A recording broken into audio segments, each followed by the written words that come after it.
ठाकरे गटाचं आजपासून महाराष्ट्रभर आंदोलन होतंय। कलंकित मंत्र्यांविरोधात आणि आमदारांविरोधात हे आंदोलन केलं जाईल।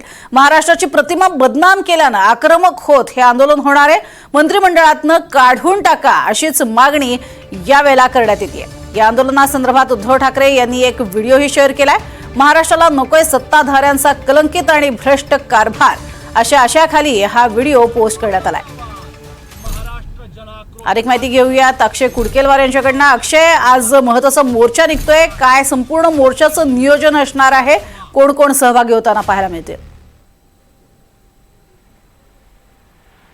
प्रज्ञा, महाराष्ट्रातल्या संपूर्ण 35 जिल्ह्यामध्ये मोर्चाचं आयोजन करण्यात आलेलं आहे। जन आक्रोश आंदोलन या ठिकाणी शिवसेना उद्धव बाळासाहेब ठाकरे पक्षाच्या माध्यमातून केलं जातं आणि सगळ्यात महत्त्वाचं उद्धव ठाकरे या जन आक्रोश आंदोलनामध्ये सहभागी होणार आहे। मुंबईच्या छत्रपती शिवाजी महाराज पार्क परिसरामध्ये जो मीनाताई ठाकरे यांचा पुतळा आहे त्या ठिकाणी या जन आक्रोश मोर्चाला 12 वाजताच्या सुमारास सुरुवात होणार आहे। एक मोठा मंच देखील उद्धव ठाकरे यांच्या या आंदोलनासाठी उभारण्यात आलेला आहे। खरं तर आपण बघतोय की विधिमंडळ अधिवेशनापासून वेगवेगळ्या प्रकारचे आरोप सध्या सत्ताधारी मंत्र्यांवर होत होते। मग ते माणिकराव कोकाटे यांच्यावरती ऑनलाईन पत्ते खेळण्याचा आरोप होता। त्यासोबतच योगेश कदम यांच्या आईच्या नावाने डान्स बार असल्याचा आरोप होता। दादा भुसे यांचे आणि एका अधिकाऱ्याचे संबंध होते, त्या अधिकाऱ्यांवरती ईडीची धाड देखील पडली होती। अशातच आपण बघतोय की संजय शिरसाट यांचा देखील एक व्हिडिओ व्हायरल झाला होता। या सगळ्या कलंकित मंत्र्यांना आपण बघतोय की निलंबित करा अशी मागणी, यांचे राजीनामे घ्या अशी मागणी विरोधक सातत्यानं धरत होते आणि मात्र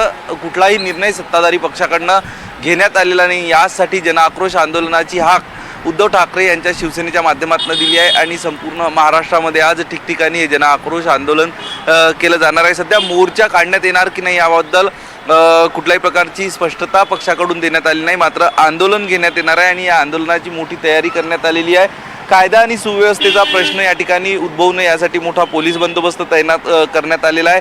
ठिकठिकाणी बॅरिकेड्स लावण्यात आलेले आहे। बॅनरबाजीच्या माध्यमातून एक वातावरण निर्मिती करण्यात आलेली आहे। कुठेतरी मुंबई महानगरपालिका किंवा राज्यातील येत्या स्थानिक स्वराज्य संस्थांच्या निवडणुकाच्या पार्श्वभूमीवर एकीकडे या संपूर्ण मंत्र्यांचे राजीनामे किंवा राजीनाम्याची मागणी करणाऱ्या अशा आंदोलनाच्या माध्यमातून वातावरण निर्मिती करताना शिवसेना उद्धव बाळासाहेब ठाकरे पक्ष आपल्याला बघायला मिळतोय।